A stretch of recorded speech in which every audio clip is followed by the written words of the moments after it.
What inspired you to create it and maintain the program as a community? Can you say a little bit about this? Because me as my team is so curious about the club program in your linking on the social media when I see you and work with your trainer.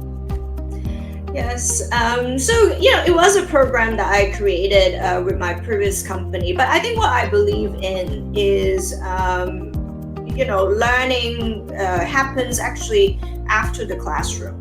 I'm a big believer in, of course, workshop, coaching, but having a community, having additional mentors to support your growth journey is very important.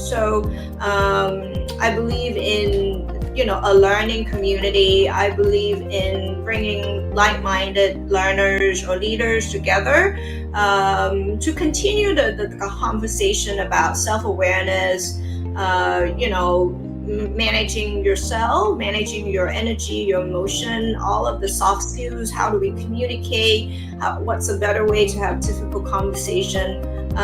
There's really a wealth of knowledge within the community because we have a lot of leaders, whether they're entrepreneurs or they're in C-suites, they're also in middle managers.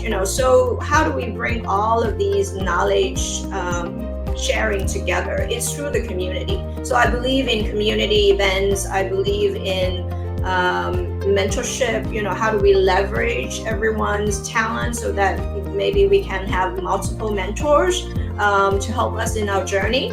How do we also cheer each other up?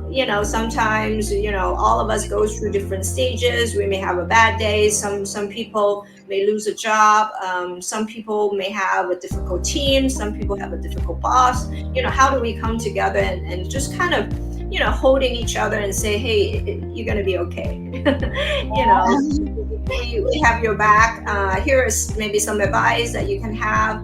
So community building is something that we really wanted to focus on, because for us it's also not about just a workshop, but it's that long-term partnership that we want to see people grow. We want to see people transform. We want to see people eventually on that journey to become the best version of themselves. Yeah. So, in your opinion, what do you think? What strength do you believe are essential in leadership, and what is the reason? I get that question a lot, because I used to work in a profiling consulting company. People will always say, well, what is a perfect profile for a great leader? I've worked with many leaders in my career span, and I wouldn't say there's one profile.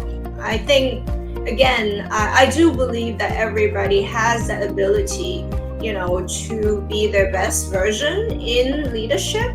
But it starts with knowing yourself, working on yourself, emotional intelligence. Are you aware of how you are being perceived, or are you aware of your reputation? Do you manage your blind spots? If you work on that and you can get to that place, I think people can thrive in so many ways, with their strengths to be a great leader.